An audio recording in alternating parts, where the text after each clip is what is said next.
استاد العلماء حضرت مولانا محمد طیب صاحب دامت برکاتہم العالیہ، امام اور خطیب جامعہ مسجد الرحمان، بلو ایریا، اسلام آباد۔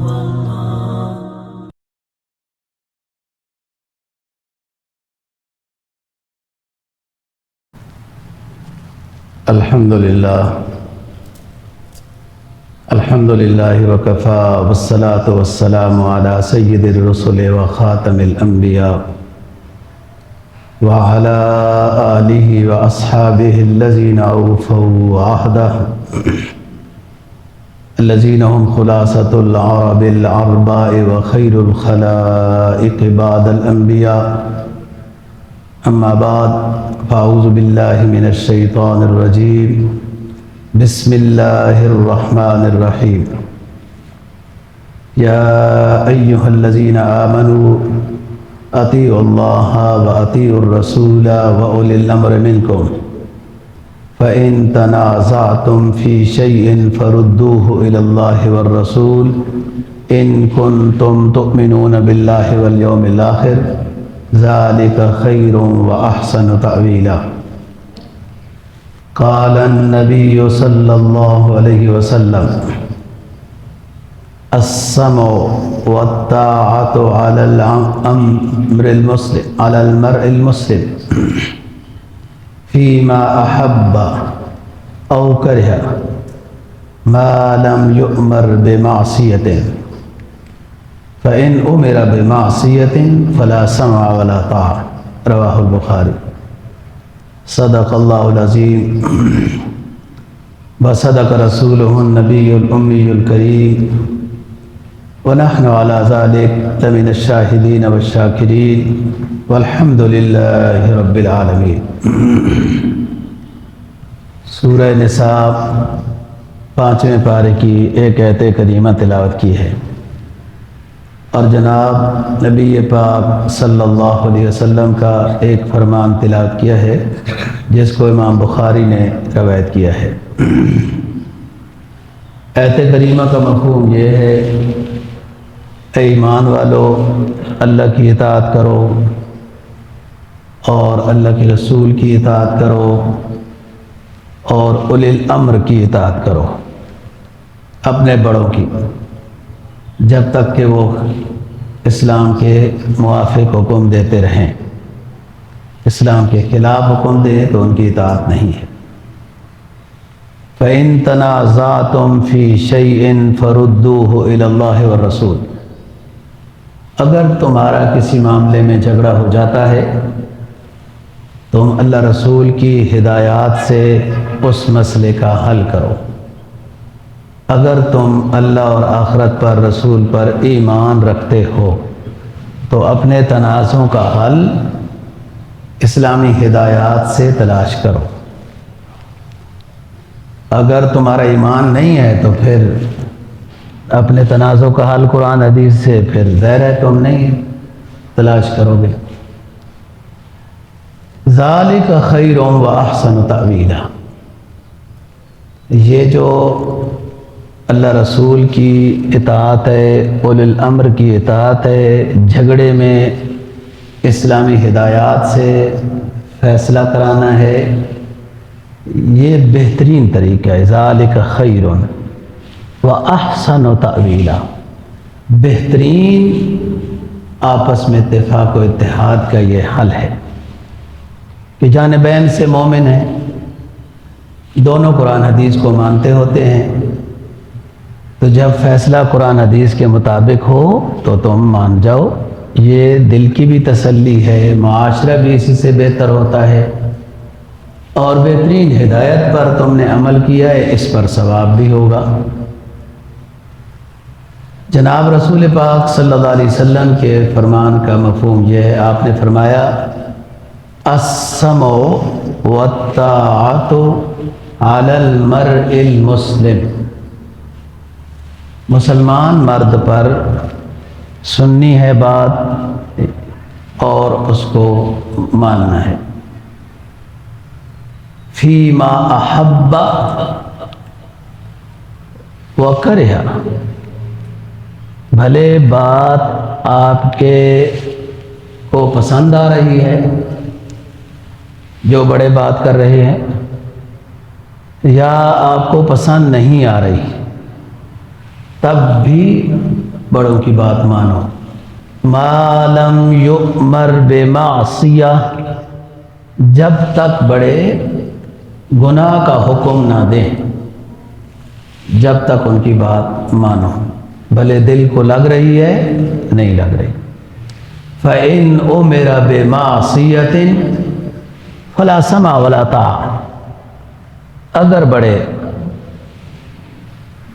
گناہ کا حکم دیتے ہیں، یعنی اسلام کے خلاف حکم دیتے ہیں، تو فَلَا سَمْعَ وَلَا طَاعَةَ، نہ سنو نہ ان کی بات مانو۔ اور یہی بات شریعت کی تمام اصولوں میں ہے۔ والدین کی بہت اہمیت کا بیان ہے، بہت خدمت کا حکم ہوا ہے، احسان کے معاملہ کرنے کا حکم ہوا ہے، لیکن اگر والدین حکم دیں خلاف شرع فلا تطعہما، پھر آپ نے ان کی اطاعت نہیں کرنی۔ والدین حکم دیتے ہیں جاؤ چوری کر کے لاؤ، تو ظاہر اطاعت نہیں کرنی۔ والدین حکم دیتے ہیں نماز نہ پڑھا کرو، تو ان کی اطاعت نہیں کرنی۔ جو مباح امور ہیں ان میں والدین کی اطاعت ہے۔ یہی بات اسلامی لوگوں کی بھی ہے، حکمرانوں کی بھی ہے۔ وہ شریعت کے مطابق بات کہتے ہیں مانو، شریعت کے خلاف بات کہتے ہیں نہ مانو۔ اس کو صراحتاً ایک حدیث میں فرمایا، لا طاعت لمخلوق فی معصیت الخالق، مخلوق میں سے کسی فرد کی ہر وہ بات نہیں مانی جائے گی جو اللہ رسول کی ہدایات کے خلاف ہے۔ تو آج کی جو آیت کریمہ تلاوت کی، فرمایا یا ایھا الذین آمنوا اطیعوا اللہ واطیعوا الرسول واولی الامر منکم، اللہ کا کہا مانو جو قرآن میں بیان ہوا، اللہ کے رسول کا کہا مانو جو حدیث میں بیان ہوا، اور بعض چیزیں بیان نہیں ہوئی، وہ چیزیں اولی الامر تمہیں کہہ رہے ہیں کہ وہ چیزیں مانو۔ اب آپ نے دیکھنا ہے جو اولی الامر کہہ رہے ہیں وہ اللہ رسول کے حکم کے خلاف تو نہیں کہہ رہے، اگر خلاف کہہ رہے ہیں تو پھر اولی الامر کی بات بھی نہیں ماننی۔ اگر وہ اس کے خلاف نہیں ہے، مباح امور ہیں، تو ان میں ان کی اطاعت کرو، اس میں تمہاری بھلائی ہے۔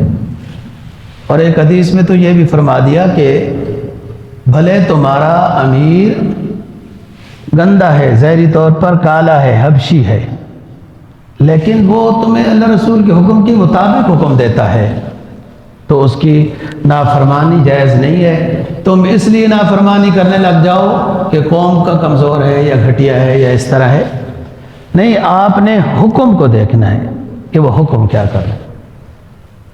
گزشتہ جمعے پر جو آیت کریمہ کا مفہوم بیان ہوا تھا، اس میں حکماء کو، اولی الامر کو ہدایات کی گئی تھی کہ جو اولی الامر لوگ ہیں، صاحب اقتدار ہیں، حکمران ہیں یا کسی ادارے کے افسر ہیں، ان کو یہ چاہیے کہ جو ان کے پاس امانت ہے، عہدہ وغیرہ، اس کا خیال رکھیں، اور دوسرے کو جو کوئی ذمہ داری سونپنی ہے تو وہ بھی اہل کو سونپیں، اور فیصلہ انصاف کے ساتھ کریں۔ جب بھی کوئی فیصلہ ہو انصاف کے ساتھ کریں۔ جب حکمران ان باتوں پر عمل کریں گے کہ اپنا عہدے کا بھی، وہ امانت کا بھی خیال رکھیں گے، اور جس کو کہیں کوئی عہدے پر لگائیں گے تو وہ بھی اس کی اہلیت کا خیال رکھیں گے، اور جب فیصلہ کرنا ہو انصاف کا کریں گے، تو پھر اگلی بات آج کے سبق میں یہ بیان ہے کہ عوام کو کیا کرنا ہے۔ اوپر والے گزشتہ جمعے پر جو سبق تھے، جو ہدایات تھی، وہ ارباب اقتدار کے لیے تھی، اور آج کا سبق ہوا کہ تم نے اللہ کی بات کو ماننا ہے ایمان والو، اللہ کی رسول کی بات کو ماننا ہے۔ فَإِن، اور پھر جو قرآن حدیث میں حکم صراحت نہیں ہے، بہت ساری چیزیں ایسی ہیں جو اسلام نے چھوڑ دی ہے، ان کو بیان نہیں کیا ہے، کہ جو قاضی بہتر سمجھے گا۔ مثلا بہت ساری چیزوں کی سزائیں بیان ہوئی، جیسے چوری کی سزا بیان ہو گئی، ڈاکو کی سزا بیان ہو گئی، اسی طریقے سے قاتل کی سزا وغیرہ وغیرہ بیان ہو گئی۔ لیکن کسی نے کسی کو گالی دی تو اس کی سزا بیان نہیں ہوئی۔ کیا فرمایا کہ یہ قاضی صاحب کے ثواب دید پر ہے کہ اس غلطی پر، گالی دینا بھی بری بات ہے، اس غلطی پر اس زمانے کا جو قاضی ہوگا، جو فیصلہ کر دے گا، اس کو ماننا ہوگا۔ یہ مطلب ہوتا ہے کہ اللہ کا کہا مانو جو صاف صاف بیان کر دیا گیا ہے قرآن حدیث میں، رسول کا کہا مانو جو صاف صاف بیان ہو گیا۔ ایک مقام پہ فرمایا کہ رسول پاک صلی اللہ علیہ وسلم کا کہا مانو، پکڑ لو اس کو، صحیح معنی میں اس پر عمل کرو قرآن مجید میں۔ اور اب کوئی معاملہ ایسا ہے کہ جو قرآن حدیث میں صراحت نہیں، تو اپنے بڑوں کا کہا مانو، اور بڑے جو ہیں وہ حکم ایسا دے رہے ہیں جو قرآن و حدیث کے خلاف نہیں ہے۔ فرض کرو کہ جو آسان مثال ہے کہ افارے میں 3-4 راستے جاتے ہیں، حکومت 2 راستے بند کر دیتی ہے اور کہتی ہے نہیں، اس راستے سے ہی تم اپارا جا سکتے ہو، تو اس کی اطاعت کی جائے گی۔ یہ ان کا یہ حکم قرآن و حدیث کے خلاف نہیں ہے۔ سرخ پر رک جایا کرو اشارے پر، اور ہرے پر چلو، تو ہم کہیں جناب قرآن حدیث میں سرخ اور یہ سبز اشارے کہاں بیان ہوئے ہیں، یہ ایسی حکومتیں ظلم کرتی ہیں۔ نہیں، یہ وہ باتیں ہیں جو قرآن حدیث نے بیان نہیں کی، اور ان کو چھوڑ دیا ہے وقت کے حکمرانوں پر۔ جب تک ان کی بات اللہ رسول کے حکم کے خلاف نہیں ہوگی تو اس کی اطاعت کی جائے گی۔ اب باتیں حکم کی صاف ستھری ہیں، شرک نہ کرو، قتل نہ کرو، بدکاری نہ کرو، چوری نہ کرو، سودی لین دین نہ کرو، یہ صاف ستھری باتیں ہیں۔ اگر حکومت کہے کہ چوری کرو، فلان کرو، تو ظاہر نہیں مانی جائے گی۔ صاف ستھری باتیں ہیں، نماز پڑھو، روزے رکھو، ارکان اسلام پر عمل کرو۔ اور حکمران، مسلمان حکمرانوں کو بھی یہ حکم ہے کہ جب تمہیں حکومت ملے تو نماز روزے کا نظام نافذ کرو، لیکن حکومت ہی نماز سے روکنے لگ جائے تو پھر اس کی اطاعت نہیں کی جائے گی۔ ہاں یہ کرتی ہے، ایک دروازہ بند کرو مسجد کا، ایک کھولو، تو کوئی بات نہیں، انتظامی مسئلہ ہے، منع نہیں کر سکتی ہے۔ تو فرمایا کہ جو صاف ستھری باتیں کا اوامر کرنے کا حکم ہے ان کو بجا لاؤ، اور جن سے روکنے کا حکم ہے وہ روکو۔ کچھ امور ایسے ہیں جو بعد میں پیدا ہو جائیں گے، تو اولی الامر کی اطاعت کرو۔ اب اولی الامر کون ہے؟ یہ چھوٹے بندے سے لے کر سب سے بڑا بادشاہ ہوتا ہے، اس تک کے سارے لوگ حکم والے ہیں۔ باپ بھی حکم والا ہے اپنی اولاد کے لحاظ سے، استاد حکم والا ہے اپنے شاگردوں کے لحاظ سے، پیر حکم والا ہے اپنے مریدوں کے لحاظ سے، افسر ادارے کا ڈی جی یا جو بھی ہوتا ہے وہ اپنے ماتحت کے لحاظ سے، یہی پھر آگے قاضی ہے، فلان ہے، چلتے چلتے وزیر اعظم اور صدر ہے، یہ اولی الامر ہے۔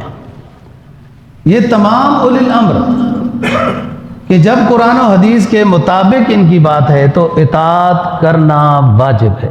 اطیعوا اللہ و اطیعوا الرسول و اولی الامر منکم۔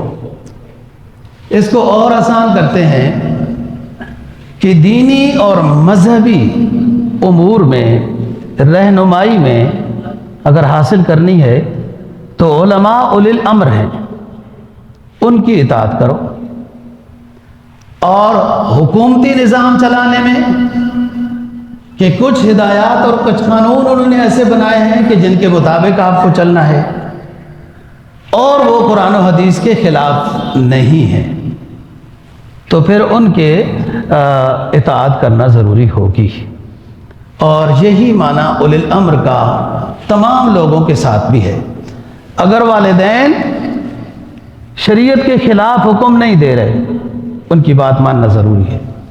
وَإِنْ أَمَرَاكَ أَن تُشْرِكَ بِاللَّهِ فَلَا تُطِعْهُمَا، والدین اگر خلاف شرع حکم دینے لگ جائیں شرک کرو فلاں فلا تطعهما وصاحبهما فی الدنیا بالمعروف، لڑائی نہ کرو۔ والدین نے اگر خلاف شرع حکم دیا ہے، آپ وہ خلاف شرع حکم نہ مانیں، لیکن ان سے بے ادبی اور لڑائی کی اجازت نہیں ہے۔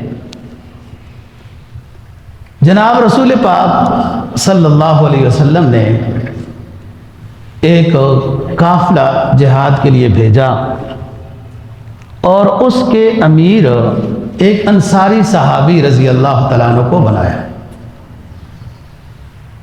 یہ آپ نے اس مہم میں چلے گئے اور کوئی حکم دیا امیر نے، تو کچھ ساتھیوں نے نہیں مانا۔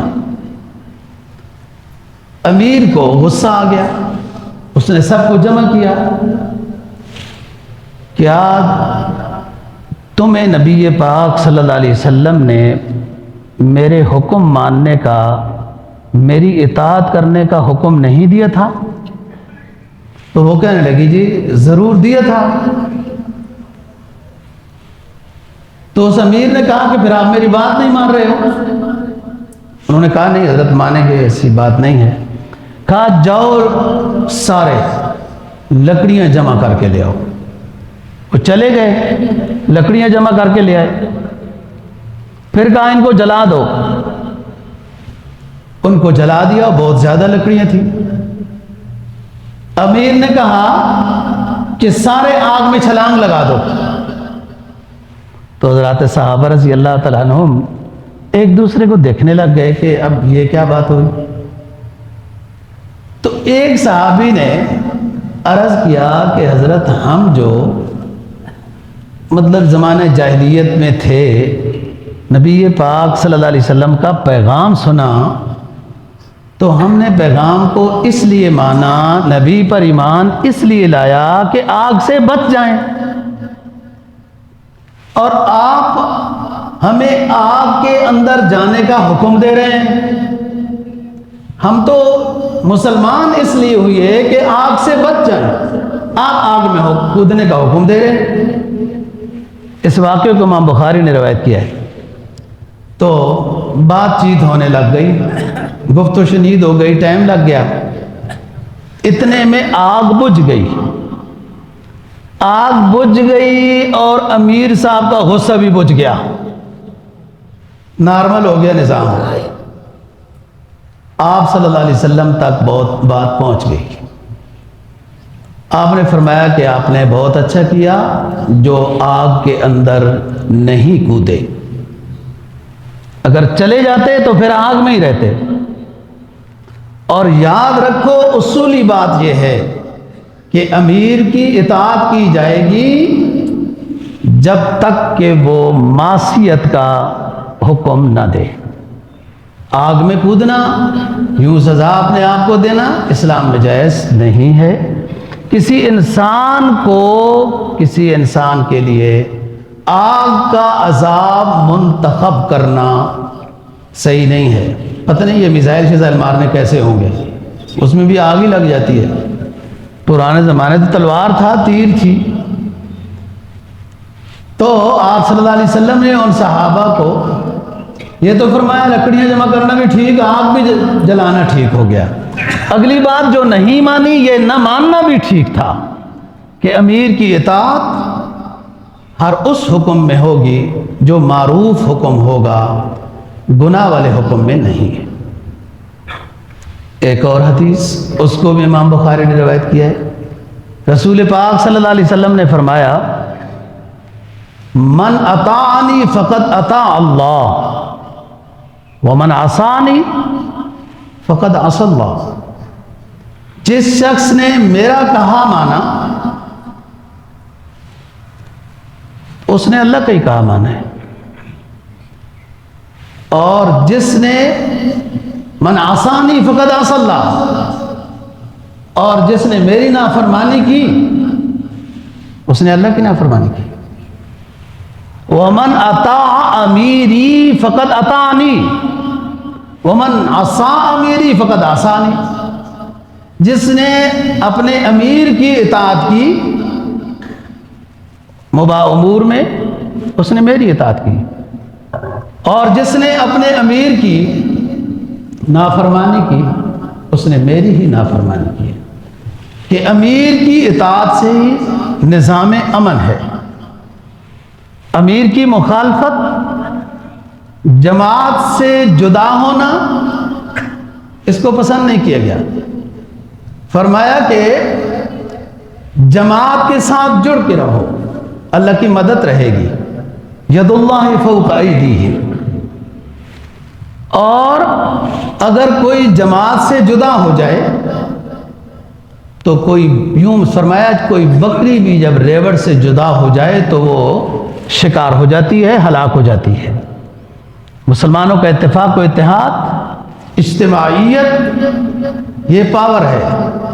ایک تو اس لحاظ سے پاور ہے کہ بہت سارے ہیں، اکٹھے ہیں، دوسرا اس لحاظ سے پاور ہے کہ اجتماعیت، آپس میں اتفاق و اتحاد، جماعت کے ساتھ جڑ کر رہنے میں اللہ کی مدد ہے۔ جماعت کے ساتھ اختلاف کرنے میں اللہ کی مدد نہیں ہوگی، نافرمانی ہے اللہ کی بھی، اور بے برکتی ہوگی۔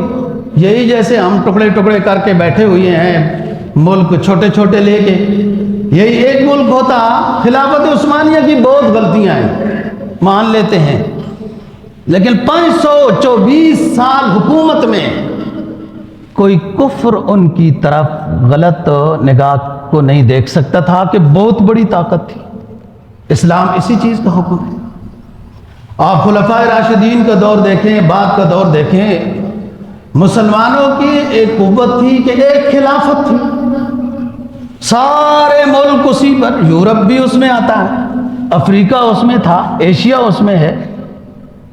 بھائی یورپ کا بھی کچھ حصہ حضرت امیر معاویہ رضی اللہ تعالیٰ عنہ کے دور میں، یعنی حضرت عثمان کے زمانے میں، یہ جب امیر بنائے گئے اور قبرص فتح ہوا، حضرت عثمان کا دور ہے، تو یورپ کے بر اعظم پہ آپ کی حکومت تھی، آپ کے خلاف کوئی نہیں سوچ سکتا تھا، اور اگر وہ سوچتا تھا تو اس کو اس کا سوچتا تھا، اپنے ملک میں مشورہ کرتا تھا مسلمانوں کے خلاف، تو اس کا ہی سد باب کر دیا جاتا تھا۔ ہم تو اس کا ہی انتظار کرتے رہتے ہیں کہ ابھی مارا تو نہیں ہے نا، مارے گا تو پھر دیکھ لیں گے، مشورے ہمیں پتہ چل چکے ہوتے۔ فرمایا ما آتاکم الرسول فخذوہ وما نہاکم عنہ فانتہوہ واتقوا اللہ۔ دیکھو میرا پیغمبر جو بات تمہیں کہے پکڑ لو اس کو، اسی میں تمہاری دنیا آخرت کی نجات ہے۔ وما نہاکم عنہ فانتہوہ، اور جس سے یہ منع کر دے کہ اس چیز سے رک جاؤ، اسی میں تمہارے لیے خیر ہے۔ ہو سکتا ہے وقتی طور پر تمہیں یہ بات سمجھ میں آ رہی ہو کہ یہ تو اس سے رکنے میں نقصان لگ رہا ہے، تو بظاہر نقصان ہے، وہ اللہ رسول کے حکم کی اتباع میں کوئی نقصان نہیں ہوتا۔ وہ نقصان ہے جس میں تو وہ راضی ہے، تو اچھی بات ہے وہ۔ تو بات یہ ہے دوستو کر رہا ہوں کہ حکم کی اتباع اور امیر کی اطاعت یہ اجتماعیت ہے، یہ طاقت ہے، اور اسی اجتماعیت کی وجہ سے اسلام پھلا پھولا ہے اور شروع سے آتا رہا۔ لیکن مسلمانوں کی اجتماعیت تھی، امیر کا حکم ہوتا تھا، اور اگر اکا دکا بندے کو بات سمجھ میں نہیں بھی آتی تھی تو وہ مخالفت نہیں کرتا تھا، چپ کرتا تھا، انتظار کرتا تھا کہ ہو سکتا ہے میری ذہنی صلاحیت ایسی ہے کہ مجھے بات سمجھ میں نہیں آ رہی، تھوڑی دیر میں سمجھ آئے۔ حضرت ابو بکر صدیق رضی اللہ تعالیٰ عنہ کے دور میں کئی فتن امڑ پڑے، اس میں منکرین زکوٰۃ کا بھی فتنہ تھا، مرتدین کا فتنہ، اور بڑا فتنہ کہ وہ منکرین ختم نبوت یعنی جھوٹے نبی شروع ہو گئے۔ اور عجیب بات یہ ہے کہ اکا دکا کوئی نبی کھڑا ہو جاتا تو پھر بھی ٹھیک تھی، وہ ایک ہی وقت میں مسیلمہ کذاب بھی، اسود انسی بھی، طلیحہ بھی، وغیرہ وغیرہ، اور ایک ہی پٹی میں یہ یمن کے اس میں نا یہاں شروع ہو گئے۔ حضرت ابو بکر صدیق رضی اللہ تعالیٰ عنہ نے حکم فرمایا کہ ان کے خلاف جہاد ہوگا۔ اب بہت سارے لوگ خاموش بیٹھے ہیں، لیکن بعض بڑے حضرات کو بات سمجھ میں نہیں آئی۔ تو حضرت ابو بکر صدیق رضی اللہ تعالیٰ عنہ نے کیا فرمایا؟ آرڈر یہی ہے، منکرین زکوٰۃ یا یہ جھوٹے نبیوں کے خلاف جہاد کا اعلان ہے، جہاد کا اعلان ہے۔ کوئی بھی نہیں جاتا تو میں اکیلا جاؤں گا، یہ امیر کے حکم کی پاور ہوتی ہے۔ پھر ساروں کو تقریباً سمجھ آ گئی بات، یعنی اسلام میں طاقت جب تک ہے جب اجتماعیت ہے، امیر کی اطاعت ہے، اور دشمن ہر دور میں اسلام کے دیے کو بجھانے کی کوشش کرتا رہا۔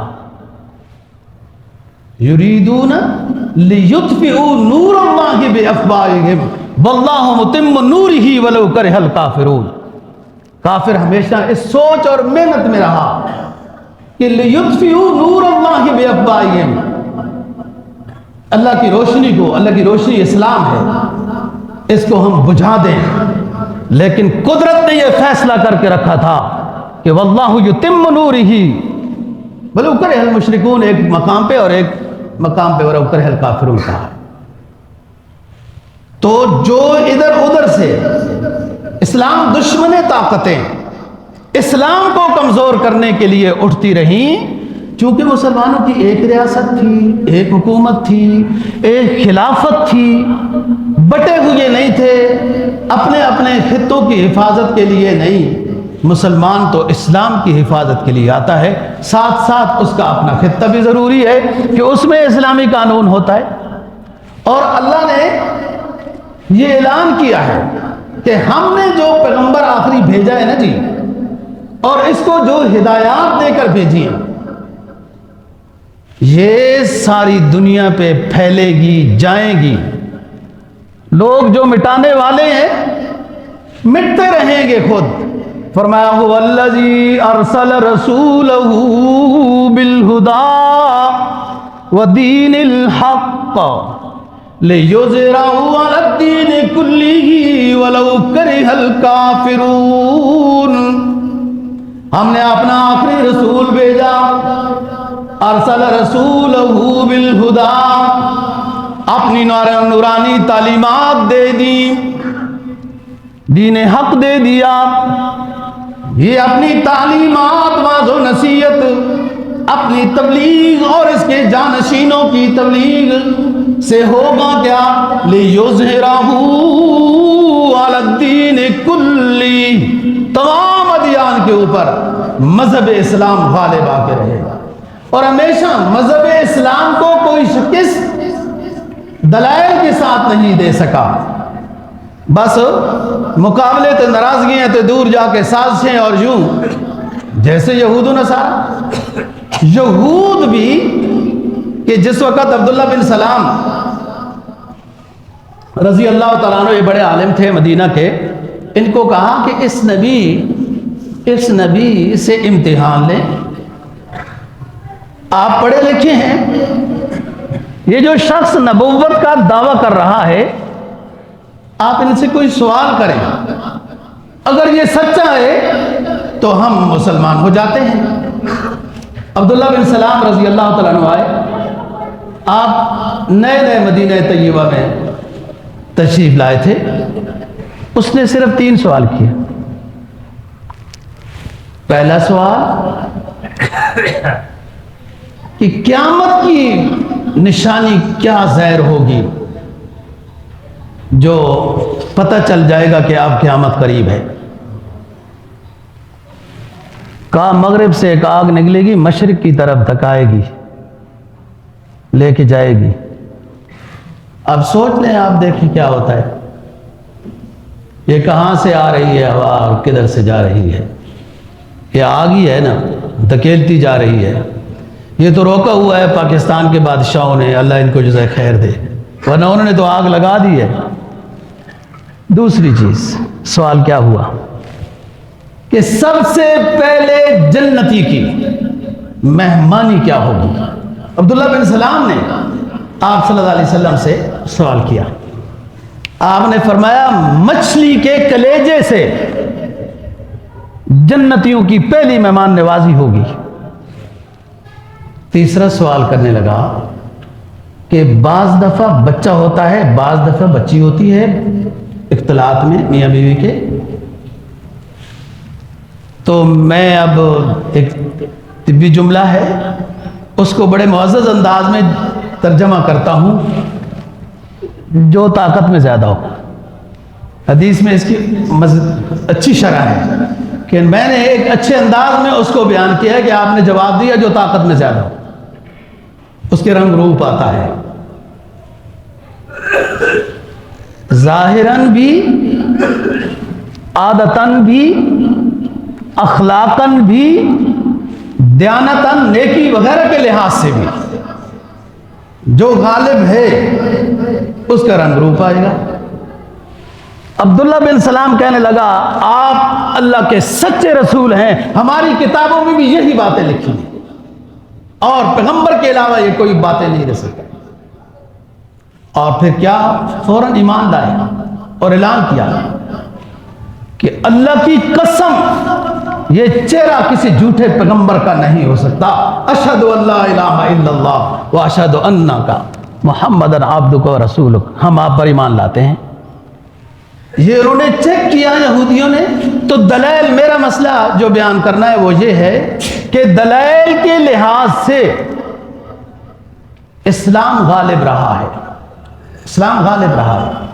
مقابلے کے لحاظ سے قدرت کا نظام ہے وہ، لیکن جب دشمن دلائل سے ہارتا ہے، اسے پتہ ہے میں نہیں جیت سکتا ہوں، تو پھر وہ غلط حرکتیں کرتا ہے۔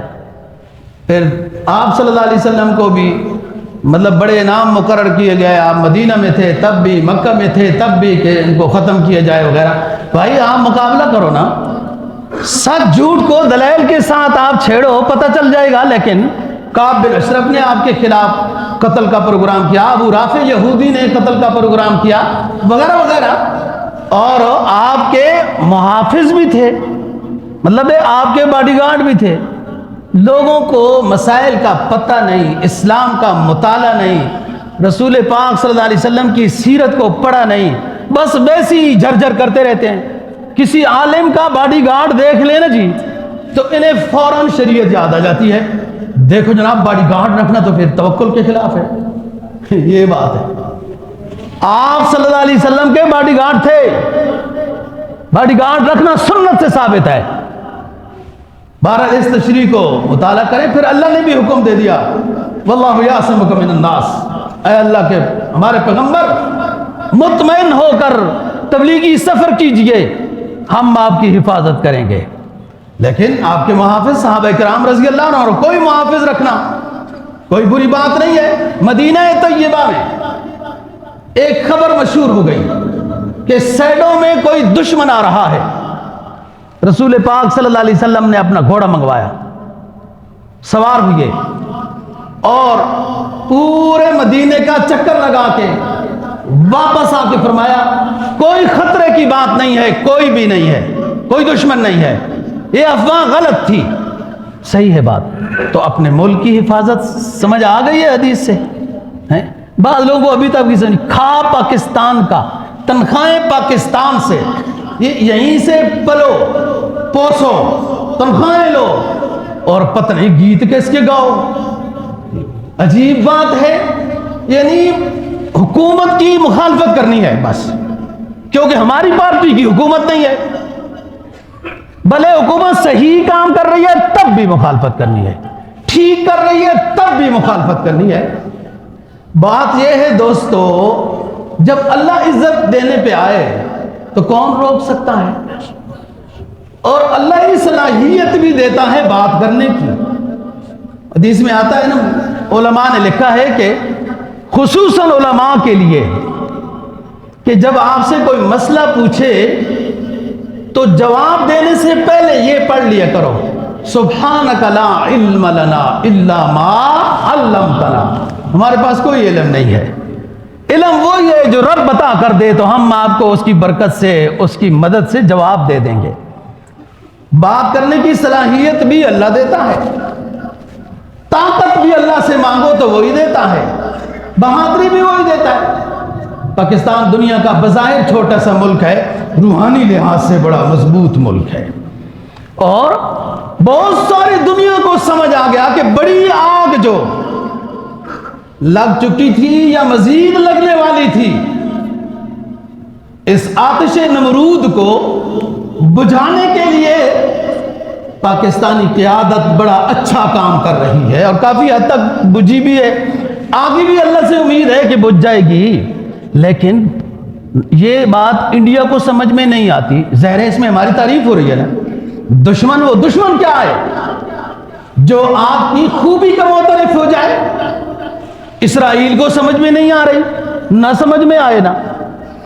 اسرائیل ازلی دشمن ہے.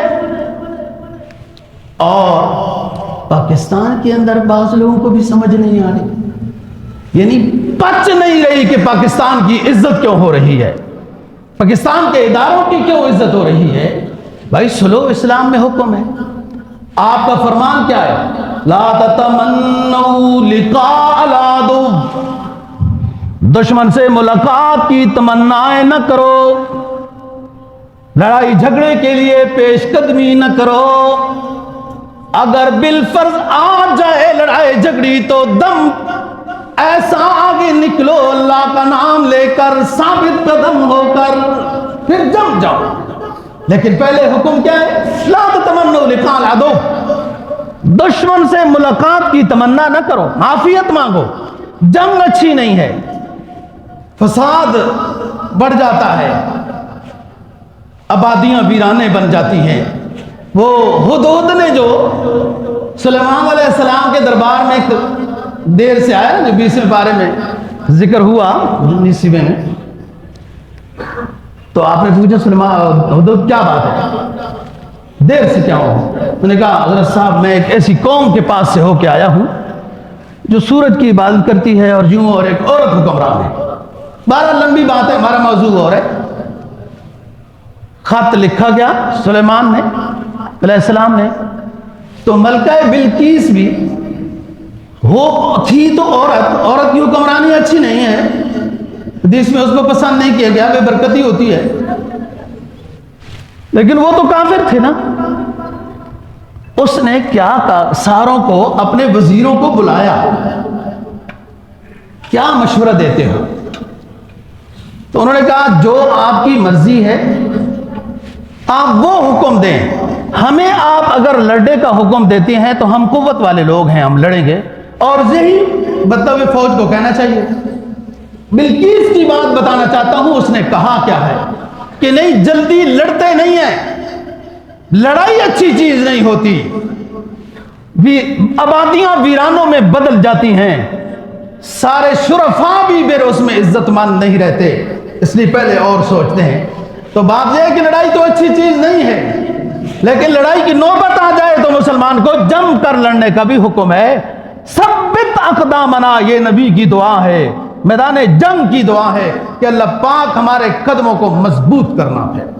اور فرمایا ہم پھر جب اپنے چاہنے والوں کو بھی جب حکومت دیتے ہیں نا, جو وہ جب خانقاہی نظام میں تھے، وہ جب مدرسے کے طالب علم تھے، یا اپنی گوشہ نشینی اور خلوت نشینی میں تھے، تو تب بھی وہ لوگ ہمیں یاد کر رہے تھے جب خلوت نشینی میں تھے، اپنے ادارے میں تھے۔